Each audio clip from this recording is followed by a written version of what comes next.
Assalamualaikum warahmatullahi wabarakatuh. Hari ini kita masuk ke aritmatika modulo. Modulo di sini merupakan salah satu operasi matematika yang sering digunakan dalam pemrograman ataupun untuk mengkonversi bilangan. Modulo itu sendiri dituliskan dengan A mod M yang dibaca A modulo M, yaitu merupakan operasi yang hasilnya itu adalah sisa dari A kalau dibagi sama M. Jadi kalau ada tulisan A mod M sama dengan R ya, itu sedemikian hingga kemarin kan kita sudah mempelajari bentuk yang seperti ini di teorema Euclid. A sama dengan M kalikan Q plus R ya, dengan M ini pembaginya, yang Q ini adalah hasil baginya, dan R ini adalah sisanya. Nah, modulo itu yang ditanyakan adalah sisanya ini berapa gitu. Dan kalian harus ingat, sisa ini syaratnya adalah dia itu harus lebih besar dari 0 dan kurang dari pembaginya. Contohnya ya, kalau ada 23 dimodkan sama 5, itu berapa? Jadi 23 kalau dibagi sama 5, itu sisanya berapa? Gitu maksudnya. Nah, 23 itu bisa kita tuliskan 5 dikalikan 4 ditambah 3. 5 kali 4 itu kan 20. Kalau ditambahkan 3 jadinya kan 23 ya. Nah, di sini sisanya adalah 3, sehingga 23 mod 5 itu sama dengan 3. Kemudian 27 mod 3 itu sisanya berapa? 27 dibagi 3. 27 dibagi 3 itu kan bisa, yaitu 9 kan ya. Karena bisa dibagi berarti sisanya 0. Kalau dituliskan dalam bentuk MQ plus R, 27 itu sama dengan 3 dikalikan 9, sisanya 0. Kemudian ada 6 mod 8. Nah, 6 mod 8 di sini 6 dibagi 8 itu berapa? 6 dibagi 8 itu kan bisa dituliskan 6 sama dengan 8 dikalikan 0 ditambah 6. Ya kan? 8 dikalikan 0 itu kan tetap 0 ditambah 6, dia jadinya 6. Sehingga kalau ditanyakan 6 mod 8 berapa? Ya 6. Contoh lainnya lagi, kalau ada 5 mod 10, 5 dibagi 10 berapa sisanya? Ya langsung aja sama dengan 5, karena yang ini lebih kecil dari pembaginya. Kemudian kalau ada 2 modulo 12 gitu ya, berapa? Ya langsung aja hasilnya sama dengan 2 gitu. Nah, sama seperti ini, 0 modulo 12 berapa? Karena ini lebih kecil, langsung jawabannya 0 gitu. Sekarang yang min 41 dimodulkan dengan 9. Ingat kemarin ya, kalau negatif ya, min 41 sama dengan 9 dikali min 5. 9 dikali min 5 itu kan min 45. Agar jadi min 41 harus ditambahkan 4. Jadi min 41 mod 9 itu sama dengan 4. Begitu juga dengan yang min 39 dimodkan 13. Min 39 dibagi 13, sisanya berapa? Karena bisa 13 itu kalau dikalikan min 3 itu hasilnya sama dengan min 39. Jadi sisanya itu 0. Nih, contoh lain lagi ya. Misalkan 21 modulo 4. Berapa? 21 dibagi 4. Sisanya berapa? Perkalian 4 yang mendekati 21 itu berapa? Yaitu 20. Ya kan, ini bisa kita tuliskan 21 sama dengan 4 dikalikan 5 ditambah berapa sisanya? 1. Sehingga 21 mod 4 itu sama dengan 1. Dalam modulo kita mempunyai istilah yang namanya kongruen. Kongruen itu adalah jika suatu bilangan dalam modulo yang sama, itu dia hasilnya itu sama, jadi sisanya itu sama, berarti dua bilangan tersebut kita katakan kongruen. Misalkan di sini 38 kalau dimodkan 5 itu hasilnya sama dengan 3. Betul ya, 38 itu sama dengan 5 dikalikan 7 ditambah 3. Ini kan sisanya. Nah, kemudian di sini ada 13 ini ya. 13 mod 5. 13 dimodkan 5. Itu sama dengan 5 dikalikan 2 ditambah 3. Sisanya berapa? Sisanya 3. Sama. 38 kalau dibagi sama 5, dimodkan 5, itu sisanya 3. Begitu juga dengan 13. 13 dimodkan 5, itu hasilnya sama-sama 3. Sehingga kita menyebut 38 sama 13 itu kongruen. Ya, nah untuk notasinya kongruen itu sendiri dinotasikan seperti ini. A kongruen dengan B di dalam mod yang sama ya. Nggak boleh mod yang beda. Kalau di sini mod 5 ya mod 5, kalau mod 6 ya 6, mod 7 ya 7. Jadi modnya harus sama ya yang disebut dengan kongruen itu. Jadi ini kalau saya tulis ya 38 itu kongruen dengan 13. Di dalam ini keterangannya, kurung yang di sini adalah keterangan ya, bukan seperti mod tadi ya. Di dalam mod yang 5. Boleh juga kita menuliskannya 13 kongruen dengan 38 dalam mod 5 gitu. Nah, karena A kongruen dengan B dalam modulo M ya. Ini maka jika dan hanya jika ini salah ya, M itu habis membagi, masih ingat habis membagi ya. Habis membagi A dikurangi yang B. Jadi kalau dari soal yang 38 sama 13 barusan, M modulonya 5 ya. 5 itu habis membagi A dikurangi B. 38 dikurangi 13. Bisa kalian buktikan. 5 itu habis membagi 38 dikurangi 13, 25. Ya, jadi ternyata 5 itu habis membagi 25. Dan itu benar kan ya? Tuh.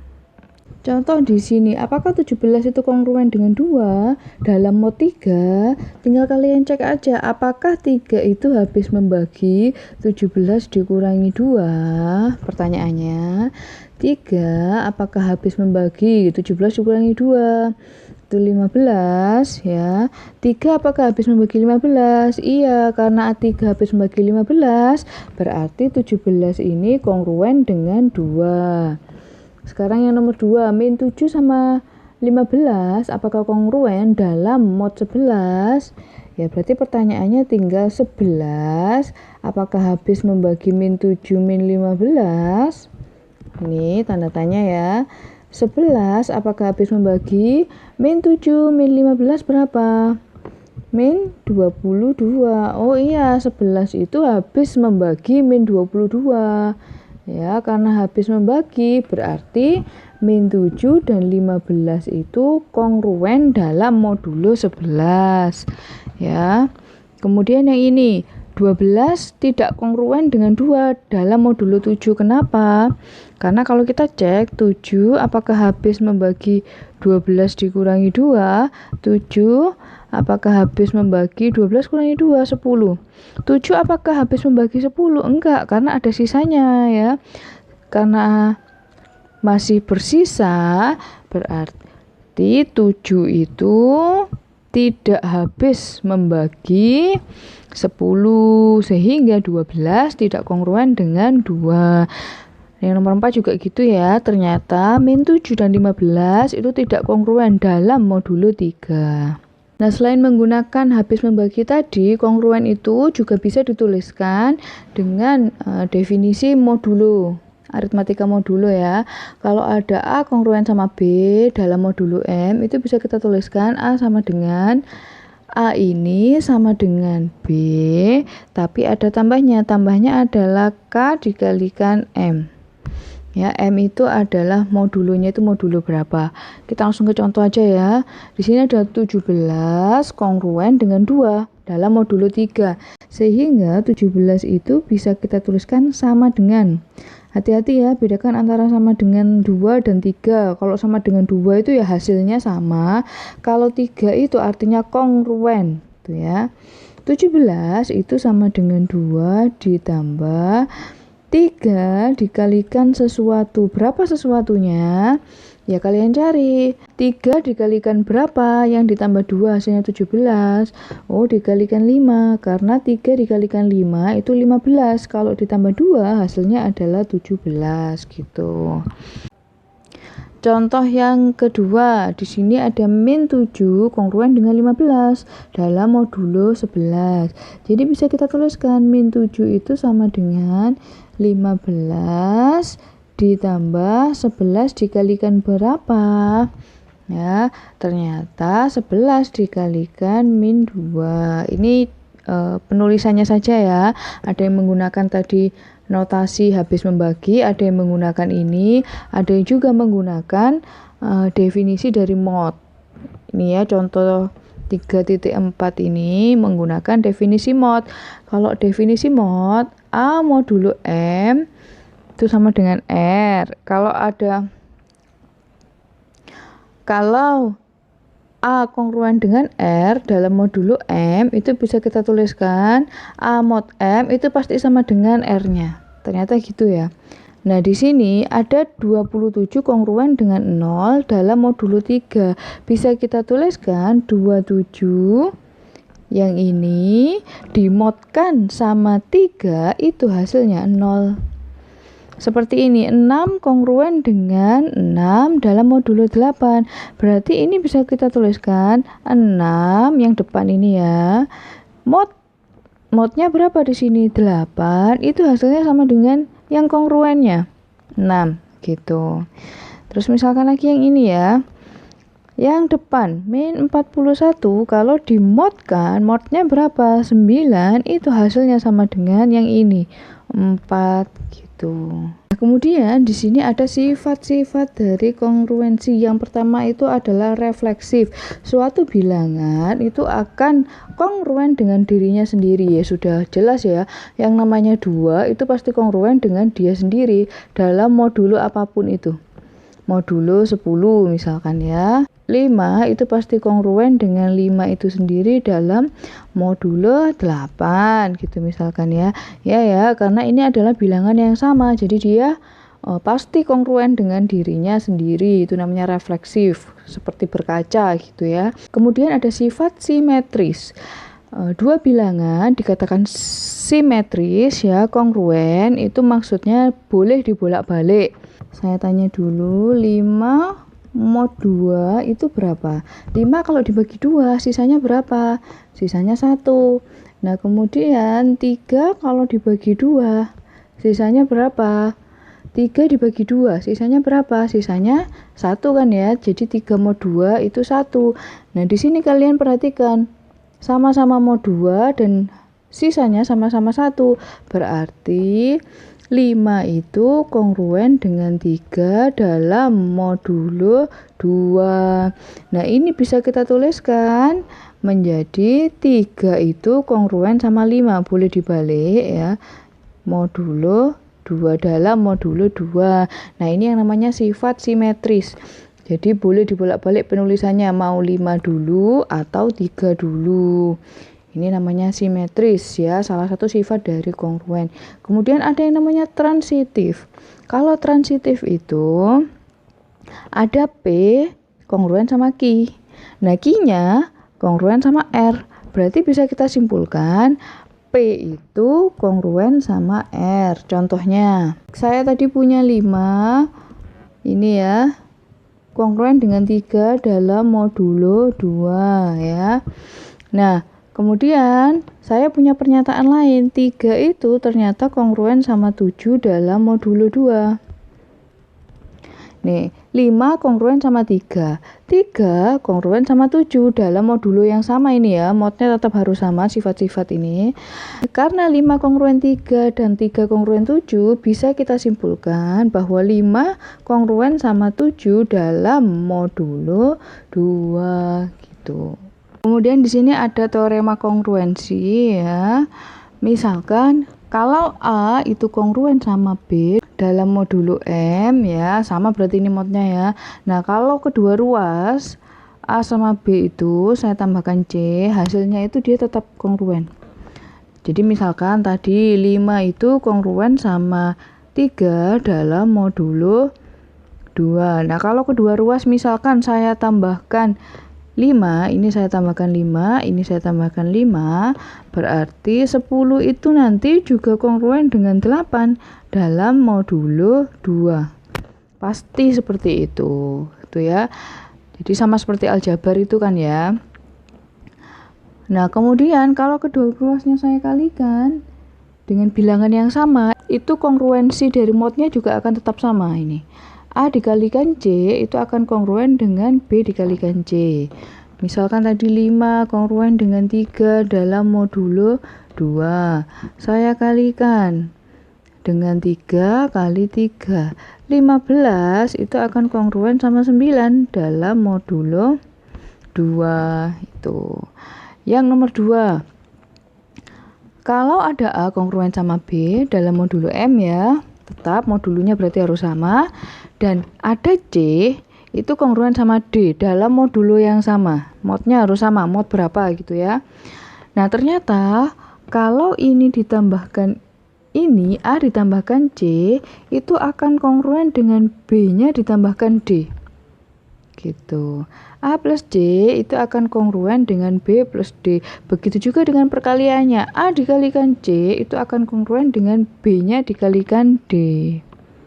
Nah, kemudian di sini ada teorema yang kedua, yang nomor 1 itu kalau ada P kongruen sama G di modulo M, maka kalau kita kalikan R semua, ini jadi PR, QR, yang ini juga dikalikan modnya M, R. Ini sama seperti poin nomor 2 di teorema 1 tadi ya. Cuman kalau yang di teorema 1, M-nya enggak dikalikan R. Kalau ini dikalikan R semua. Maka ini kita punya PR kongruen sama ini QR ya, modulo MR. Nah, contohnya tadi kita punya 5 itu kongruen sama 3 dalam modulo 2. Gini kan ya. Kalau saya kalikan 2 semuanya, ini jadi 10, pasti akan kongruen dengan 6 dalam modulo 4 gitu. Yang poin nomor 2, kalau ada P kongruen sama Q modulo M dan ada D itu yang habis membagi M, maka P itu akan kongruen sama Q dalam modulo yang habis membaginya tadi. Contohnya seperti ini, gampangnya yang tadi ini 10 kongruen sama 6 modulo 4. Nah, kita punya bahwa 2 itu kan habis membagi 4. Ya kan? Maka bisa kita simpulkan 10 itu akan kongruen sama 6 di modulo yang 2 gitu. Untuk yang nomor 3 ada AP kongruen sama AQ di modulo M ya. Misalkan saya punya 3 itu kongruen dengan 9 pada modulo 6. Dengan menggunakan poin nomor 2 di teorema 1, ini kan boleh saya kalikan. Misalkan ini saya kalikan 8, ini berarti saya kalikan 8 ya. Yang ini menjadi 24, itu kongruen dengan 72 di modulo 6. Ya, ini P-nya, ini Q-nya, 8 ini adalah A-nya kalau di poin nomor 3. Maka, saya bisa menyimpulkan bahwa P itu akan kongruen sama Q, 3 itu akan kongruen dengan 9 ya, dalam modulo M dibagikan dengan FPB-nya atau PBB-nya kemarin ya. FPB-nya dari A sama M. A-nya tadi kan 8. Sekarang kalian cari PBB dari 8 sama 6 itu berapa? PBB-nya 8 dan 6 itu adalah 2 gitu. Nah, berarti 3 akan kongruen 9 di mod M dibagi 2. M-nya tadi 6, berarti 6 dibagi 2. 3 itu akan kongruen dengan 9 di mod 3. 6 dibagi 2 ya. Ini adalah poin nomor 3.